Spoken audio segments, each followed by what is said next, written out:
কঠিন নির্বাচন হবে, সেই নির্বাচনে জনগণের সমর্থন নিয়ে আমরা শুধু পঞ্চগড়ে 1 আসন না 2 আসন না, এই বাংলাদেশে প্রত্যেকটি আসনে বিএনপি যেন জনগণের মতামত নিয়ে নিরঙ্কুশ সমাবেশতা পায়, সেই জন্য আমরা কাজ করছি।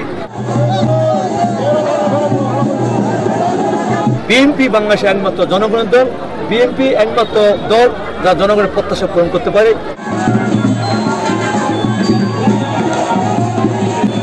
আজকের এই কাউন্সিলের মধ্য দিয়ে আমরা বদাবাসী সহ পঞ্চগড় জেলা সহ অথবা বাংলাদেশের প্রতিটি মানুষকে একটা মেসেজ দিতে চাই। আজকে বদা উপজেলা যেমন তাদের নিয়ম শৃঙ্খলা এবং ওয়ার্ড পর্যায় থেকে উপজেলা ইউনিয়ন পর্যায় থেকে উপজেলা পর্যায়ে এই যে নেতৃবৃন্দের কর্মীদের মতামতের ভিত্তিতে আজকে সংগঠন গতিশীল হয়েছে।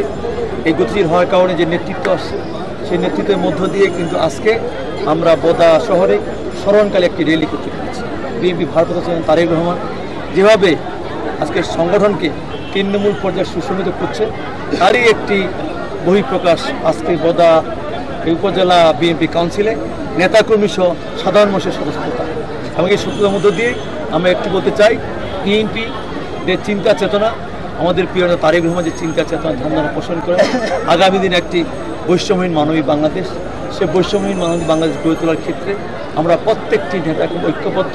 এবং এই ক্ষেত্রে আমরা প্রত্যেকেই এত বেশি সজাগ সচেতন, আমরা কোনো অন্যায়, কোনো অবিচার এবং দলের ইমেজ ক্ষুণ্ণ এমন কোনো কর্মকাণ্ডের সঙ্গে আমাদের সম্পৃক্ত নয়। এবং আমরা ওয়াদাবদ্ধ আগামী দিনে বিএনপিকে একটি যে সময়ের কঠিন নির্বাচন হবে, সেই নির্বাচনে জনগণের সমর্থন নিয়ে আমরা শুধু পঞ্চগড়ে 1 আসন না 2 আসন না, এই বাংলাদেশে প্রত্যেকটি আসনে বিএনপি যেন জনগণের মতামত নিয়ে নিরঙ্কুশ সমাবেশতা পায়, সেই জন্য আমরা কাজ করছি। এবং এই কাজের মধ্য দিয়ে আমরা আজকে বদা উপজেলা বিএনপি প্রমাণ করব, বিএনপি বাংলাদেশের একমাত্র জনগণের দল, বিএনপি একমাত্র দল যা জনগণের প্রত্যাশা পূরণ করতে পারে, যেটা আমরা এর আগেও কয়েকবার ক্ষমতা হিসাবে প্রমাণ করেছি। ইনশাল্লাহ আগামী দিনে আমাদের প্রিয় নেতা তারেক রহমানের নেতৃত্বে আমরা সরকার গঠন করতে পারলে আমরা সেখানে প্রমাণ করব আমরা যে বিএনপি 31 দফা সংস্কার প্রস্তাব দিয়েছি, সেই 31 দফা সংস্কার প্রস্তাবের মধ্য দিয়ে আমরা সেটা বাস্তবায়ন করে বাংলাদেশকে একটি সুখী সমৃদ্ধ বাংলাদেশ, আমরা সেই বাংলাদেশ গড়ে তুলব।